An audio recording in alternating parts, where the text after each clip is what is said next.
गरीब बहू की कन्या पूजन। अरे सुनीता बहन, सुनो तो सही। हाँ बोलो अनुपमा जी। चलो चलती है। कहाँ?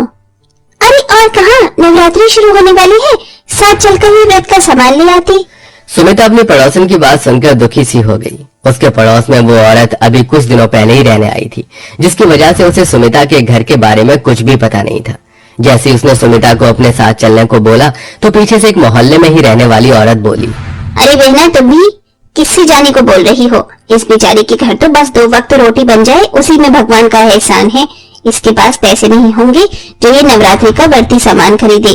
क्यों सुमिता बहन? मैं भी परेशान हूँ, आप लोग जाइए। सुमिता की पड़ोसन कड़वी बातें सुमिता के मुंह पर मारकर चली गई। दरअसल सुमिता बेहद ही गरीब थी। जितनी उसके अंदर जान थी उस हिसाब से वो बेचारी मेहनत तो करती थी, लेकिन कुछ खास उसके परिणाम सामने नहीं आते थे। लेकिन इस सब के बाद भी सुमिता अपने मन में माता रानी की सच्ची श्रद्धा रखती थी। जब वो बाहर से घर में आई तो बस अपना दुख बताने को माता रानी के आगे बैठ गई। उसने उनके सामने मिश्री का प्रसाद रखा और रोते हुए बोली, हे माता रानी, मैंने कभी अपनी जिंदगी या हालातों से शिकायत नहीं की, लेकिन ये लोग गरीबी का भी ताना बनाकर मुंह पर ही मार देते हैं। माना कि मैं गरीब हूँ, हाँ माना कि ये लोगों की तरह नवरात्रि की तैयारी नहीं कर सकती, लेकिन इस सबसे कहीं ज्यादा मैं आपकी भक्त हूँ। मुझे भी नवरात्रि के व्रत रखनी है, बस माँ मुझे हिम्मत देना। सुमिता काफी देर बैठकर अपना मन हल्का करती रही। उस वक्त उसकी सास और बेटा दोनों भीख मांगने के लिए मंदिर गए हुए थे। कुछ ही देर बाद 2-4 रुपए लेकर वो दोनों लौट आए और गरीब सुमिता ने उन्हें रूखी रोटी खाने को दी। सुमिता का पति चिराग दूसरे गांव में काम करता था, लेकिन उसका काम इतना ज्यादा मंदा हो चुका था कि वो भी वहां से कुछ नहीं भेज पाता था। सुमिता के ऊपर दुखों का मानो पहाड़ टूटा हुआ था। दोपहर में तो सभी ने किसी तरह रूखी रोटी को निगल लिया, लेकिन शाम को सुमिता के पास अपने बेटे और सास को खिलाने को कुछ नहीं था। वो बेचारी बस रसोई में बेसुध सी बैठी हुई अपनी खाली डलिया देख रही थी। अब मैं राज और माँ जी को क्या दूं? अब तो लगता है कि यही करना पड़ेगा। बेचारी सुमिता ने सूखी हुई रोटी के डिब्बे में देखा, उसमें एक रोटी सूखी हुई पड़ी हुई थी। सुमिता ने उसे ही निकाला और उसे पानी में डुबोया। अब ये रोटी नरम हो गई है, दे देती हूँ। राज, राज बेटा, ये ले तू और दादी माँ खा लो। माँ आप नहीं खाओगी? नहीं लल्ला, मुझे भूख नहीं है। ठीक है, तो मैं और दादी आपके लिए इस रोटी को बचा देंगे, जब आपको भूख लगी तब आप भी खा लेना। अपने छोटे से बेटे की इतनी फिक्र देखकर सुमिता की आंखें नम होने लगी। भगवान ने उन्हें कड़ी मुश्किलों में डाला हुआ था। नन्हे राज और उसकी कमजोर और बूढ़ी दादी ने उस सूखी रोटी को पानी से लगा लगा कर निकला और सुमिता तो भूखी ही सो गई। ऐसा पहली बार नहीं हुआ था जब उन्होंने ऐसा खाना खाया हो। ऐसे ही 2-4 दिन और गुजर गए और अब नवरात्रि लग चुकी थी। हर एक घर से हर एक औरत सभी नवरात्रि के लिए तैयार थी। सुमिता ने भी बिना कुछ खाए पिए और बिना किसी इंतजाम के व्रत कर लिया। बहू, एक तो वैसे ही शरीर में जान नहीं है और ऊपर से तू व्रत रख रही है। पागल है तू? ये व्रत वगैरह मत रख। हमारे पास इन व्रतों को रखने के लिए कुछ भी नहीं है। माँ, व्रत को करने के लिए जो सबसे जरूरी है वो मेरे पास है। क्या? श्रद्धा। माँ, श्रद्धा सबसे अहम और जरूरी है। अगर श्रद्धा है तो व्रत है, और नहीं है तो वो बस खुद को भूखा रखने से ज्यादा कुछ नहीं है। ठीक है बहू, अगर तुझे व्रत रखनी ही है तो तू रख ले, मैं क्यों बेवजह तुझे रोकूं। अपनी सास की इजाजत पाकर सुमिता खुश हुई, लेकिन व्रतों के दौरान ना तो सुमिता के घर में कोई फल था और ना ही कोई और चीज। बस सिर्फ उसके यहाँ मिश्री रहती थी, जो भी वो माता रानी को भोग लगाने के लिए इस्तेमाल करती थी। सुमिता ने लगातार नवरात्रि के 5 व्रत बिल्कुल भूखे रहकर पूरे किए, लेकिन आज का छठा व्रत उसे मुश्किल पड़ने लगा, क्योंकि उसे घर का भी काम रहता था और साथ ही अपनी सास और बेटे का पेट भरने की चिंता भी। अभी भी सुमिता भूखी प्यासी मंदिर के बाहर से भंडारा लेने की लाइन में लगी हुई थी कि तभी वो चक्कर खाकर गिरने लगी। अरे नहीं, मेरा तो सर घूम रहा है। अरे अरे देखो भाइयों, इन बहन को क्या हुआ? अरे बहन उठो, क्या हुआ तुम्हें? अरे कोई पानी दो। वहां खड़े हुए लोगों ने उस गरीब की मदद की। पानी का छींटा पड़ने से सुमिता जागी और होश में आई। अरे बहन ठीक तो हो? क्या हुआ तुम्हें? कुछ नहीं, बस चक्कर आ गया। सुमिता को सभी ने एक साइड बैठा दिया और उसे भंडारे की प्लेट जल्दी से देकर वापस घर भेजा। गर्मी काफी ज्यादा थी, लेकिन इस गर्मी और अपने पेट को एक तरफ करते हुए मजबूर माँ को घर से निकलना पड़ा।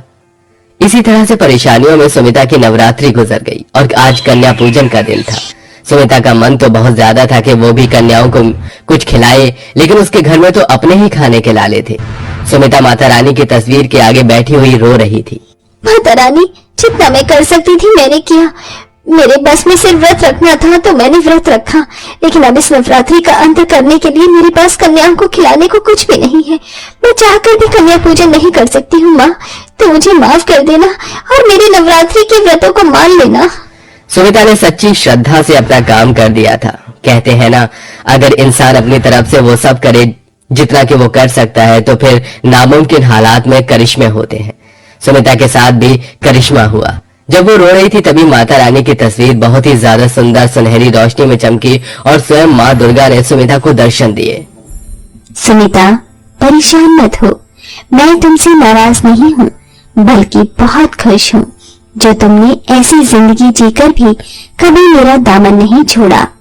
नामुमकिन हालातों में मेरे ऊपर विश्वास किया, खुद सूखी रोटी खाई, मुझे मिश्री का भोग लगाया, खुद 9 दिन भूखी रही, लेकिन मेरे लिए कन्या पूजन की चिंता की। अब मुझे तुमसे कुछ और नहीं चाहिए, मैं अब तुम्हें कुछ देने आई हूँ, ये लो। माता रानी ने सुमिता की रसोई की तरफ उंगली उठाई और वहाँ ढेरों राशन आ गया। ये सामान कन्या पूजन के लिए है, इससे बनाओ जो भी तुम्हें अच्छा लगे और खुद भी खाओ, कन्याओं को भी खिलाओ। ऐसे बोलकर माँ दुर्गा गायब हो गई। बहुत देर तक तो सुमिता, महादेवी और राज बस यूं ही बैठे रहे, लेकिन फिर सुमिता होश में आई। माँ, हमारे घर माँ दुर्गा आई थी, आपने देखा ना? हाँ बहू, मैंने देखा, स्वयं दुर्गा माँ थी। बहुत जल्दी से प्रसाद बना, आज हम भी अच्छा खाना खाएंगे। मैं बताती हूँ, आज तो हलवा पूरी, खीर, मटर पनीर और भी बहुत कुछ बनाना। जरूर माँ। सुमिता ने सब कुछ बहुत ही दिल से बनाया। गरीब घर की रसोई में राशन आ जाना किसी खजाने से कम नहीं था। सुमिता के राशन को देखकर सारी थकान उतर गई और उसने अपने हाथों से कन्या पूजन के लिए प्रसाद बनाना शुरू किया। महादेवी घर घर जाकर कन्याओं को खाने के लिए बोल आई और सुमिता के छोटे से आंगन में भी रौनक हो गई। कितना स्वादिष्ट प्रसाद है सुमिता काकी, एक कटोरी हलवा और मिलेगा? हाँ, जितना मर्जी उतना खाओ, मैंने बहुत बनाया है। मुझे और सब्जी दो सुमिता काकी, ये बहुत अच्छी है। लाओ, मैं देती हूँ। सुमिता ने भरपेट कन्याओं को प्रसाद खिलाया और उनके घर से जाने के बाद सुमिता, राज और महादेवी खाना खाने के लिए बैठे। तभी महादेवी का बेटा चिराग भी घर आ गया। अरे, आप सभी क्या खा रहे हैं अकेले अकेले? अरे चिराग जी, अचानक आइए, आप भी हमारे साथ खाना खा लीजिए। अभी खाऊंगा, पहले तो मेरी बात सुनो। जानती हो आज क्या हुआ? जब मैं काम की तलाश कर रहा था तब एक बड़ी कंपनी का मालिक मुझसे टकरा गया। इत्तेफाक से उस वक्त मैंने उनकी मदद कर दी और अब उन्होंने मुझे अपनी कंपनी में काम करने के लिए बुलाया है। क्या सच? शुक्रिया माता रानी। चिराग जी, माता रानी का शुक्र अदा कीजिए, उनकी ही लीला हमारे ऊपर बरसी है। सुमिता ने सारी बात चिराग को बताई, जो भी आज के दिन हुआ था। सब कुछ सुनकर चिराग भी हैरान हो गया और बोला, तभी तो मैं कहूँ कि जिस घर में मेरे खाने के लाले रहते थे वहां आज इतना राशन कैसे है? ये सब माँ दुर्गा की ही कृपा है। सही कहा, माता रानी हमसे प्रसन्न है चिराग जी। और सही कहते हैं लोग कि अगर सच्ची श्रद्धा हो तो एक न एक दिन हालात बदल ही जाते हैं। बस हमें मुश्किलों को देखकर हार नहीं माननी चाहिए। सुमिता की बात सुनकर सभी ने हाँ में गर्दन हिला दी। एक ही सेकंड में सुमिता की किस्मत बदल चुकी थी। कल तक जिसका पति बेरोजगार था, आज वो एक बड़ी कंपनी से जुड़ गया।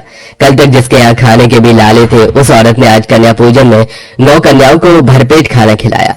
लेकिन ये सब बस सुमिता की हिम्मत से ही हो पाया था। अब सुमिता की जिंदगी बदल चुकी थी और अब सब कुछ ठीक हो चुका था। वेल दोस्तों, आप कहाँ से हैं और आप भी क्या हमारी तरह नवरात्रि के फेस्टिवल को मनाते हैं? अपनी जगह का नाम कमेंट करके जरूर बताइए।